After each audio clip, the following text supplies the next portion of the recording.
Bonsoir et bienvenue dans la vidéo d'aujourd'hui dans laquelle on va voir comment éviter d'installer les applications trompeuses et frauduleuses qui volent vos données personnelles, vos mots de passe et vos comptes bancaires. Avec la publication de centaines de milliers d'applications par jour sur le Google Play Store, jusqu'à 40% sont de fausses applications frauduleuses et trompeuses qui menacent la vie privée des utilisateurs car les espionnent et leur volent des informations sensibles. Cela s'est produit il y a quelques jours avec une application qui s'est propagée comme une traînée de poudre similaire à WhatsApp, mais elle est fausse et a commencé à espionner les utilisateurs qui l'ont téléchargée. Le nombre de téléchargements a atteint plus d'1 million de téléchargements et c'est dangereux avec cet énorme volume de téléchargements. Et pour ne pas être victime de fausses applications, voici quelques étapes à suivre pour s'assurer qu'une application n'est pas fausse ni frauduleuse qui cherche à soustraire vos données personnelles. Premièrement, vérifiez le nom des développeurs de l'application. Comme ce cas, Twitter, le développeur c'est Twitter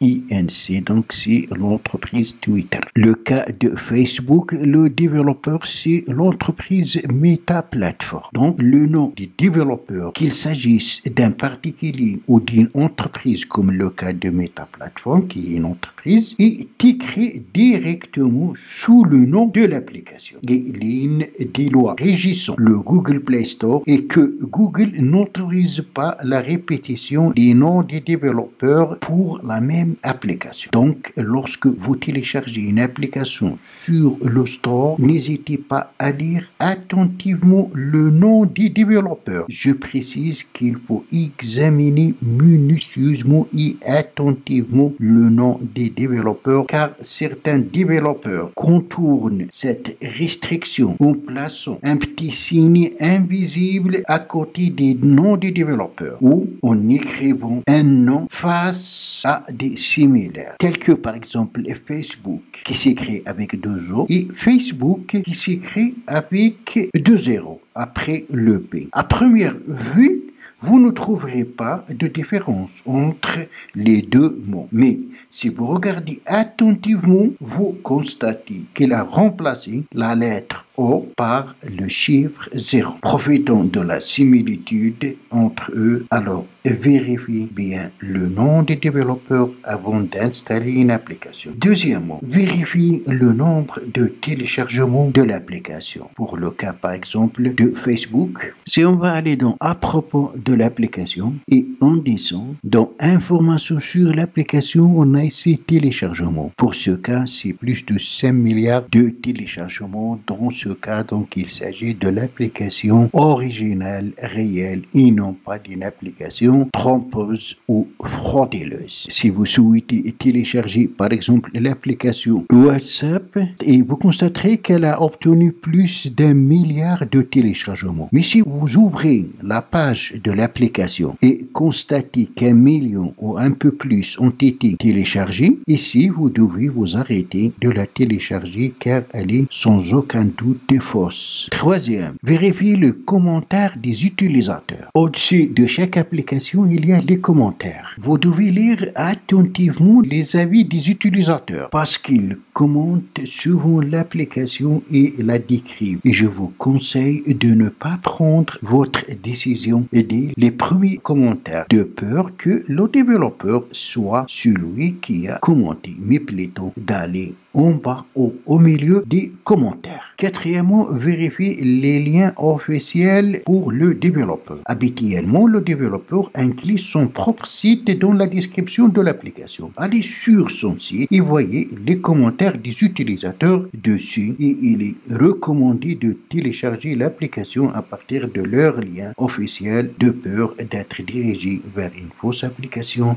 similaire. Au-dessus, dans la description de chaque application, on trouve les liens des développeurs, parfois leur site, etc. N'oubliez pas d'aller sur le site officiel du développeur pour vérifier l'application et le commentaire des utilisateurs. Cinquièmement, vérifiez bien les autorisations demandées par l'application. Et c'est l'élément le plus important. Lorsque vous donnez à l'application un ensemble d'autorisations, y compris par exemple passer des appels, envoyer des messages, accéder à la page photo, à la galerie de photos, au contact ou à votre emplacement géographique, et vous devez bien sûr être vigilant à cette étape. Je ne pense pas que le jeu, par exemple, Seaboy, par exemple, ait besoin d'une autorisation pour entrer dans la galerie photo, l'appareil photo ou passer un appel. Dans ce cas, vous devez estimer la situation et prendre les mesures nécessaires. Il existe également de nombreuses applications sous le nom lampe de poche originale ou lampe flash nécessitent que vous ayez accès à l'appareil photo. Et ici, vous devez savoir que chaque fois que vous allumez la lampe flash, l'application est capable de pointer vers l'appareil photo. Donc, avant de donner les autorisations demandées par une application, il faut bien comparer ces fonctions avec les autorisations qu'elle demande et s'il y a des doutes, évitez de continuer l'installation. Une application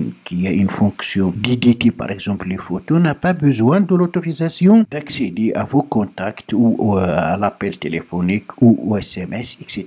Donc, vérifiez bien fonction de l'application et les autorisations qu'elle demande. Si la plupart des applications frauduleuses et trompeuses peuvent passer par les autorisations afin de voler vos données personnelles, vos mots de passe et vos comptes bancaires. Ne faites pas de confiance. Essayez d'être vigilant pour ne pas ouvrir les portes devant les hackers afin de soustraire vos données sensibles. Voilà donc c'est tout pour cette vidéo. Merci de l'avoir suivi. Surtout n'oubliez pas de la partager avec vos amis sur les réseaux sociaux. Et pour ne rater aucune de mes prochaines vidéos, veuillez vous abonner à la chaîne et aussi activer la cloche pour recevoir les notifications des nouvelles vidéos. À la prochaine fois.